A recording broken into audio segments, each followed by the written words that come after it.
Iowa's area education reform bill is law. The governor signing the legislation just hours ago. Through the entire process, the new AEA law underwent rewrites and amendment, and we heard tense debate. Local 5 is on your side to break down what you need to know about it. Larissa Leone is here to share exactly what the governor signed.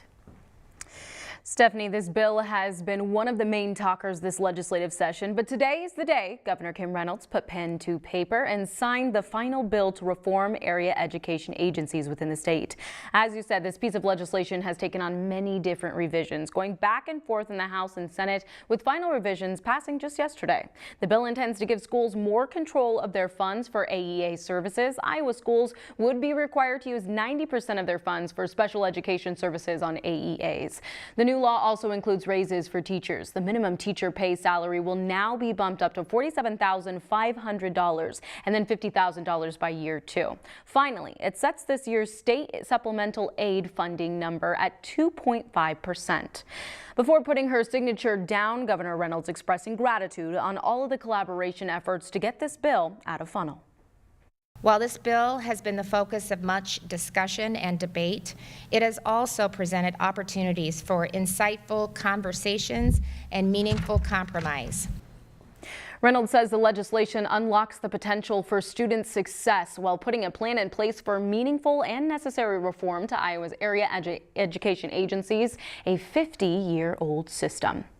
Many Republicans who worked on the bill joined Reynolds as she put pen to paper, though Democrats held their own meeting after the bill was signed. Local 5's Dana Searles was at the meeting there with Governor's bill signing, and even though it's law, the debate over how it will affect schools and children isn't over. Dana continues our coverage with part of that story. Dana.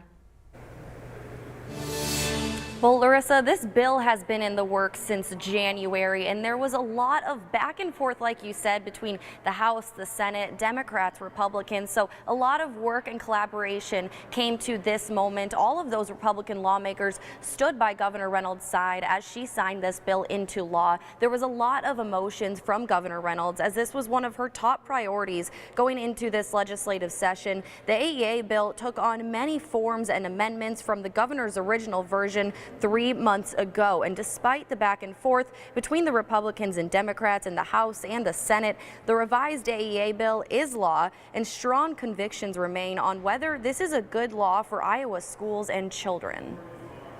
Every single time, our efforts have improved our education system despite the opposition's claims.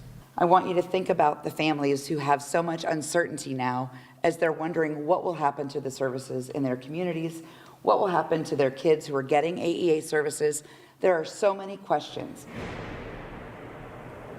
Those who spoke at the signing continued to emphasize that they believe our kids will win with this bill. Now, these changes will go into effect July 1st, and the next steps for schools is that they will have to determine what services they want to use these funds on, where they can make that decision, and kind of restructure their budget around these changes. So coming up at 6, I'll tell you more about what the senators had to say about this bill. But for now, live at the State House, Dana Searles, Local 5 News.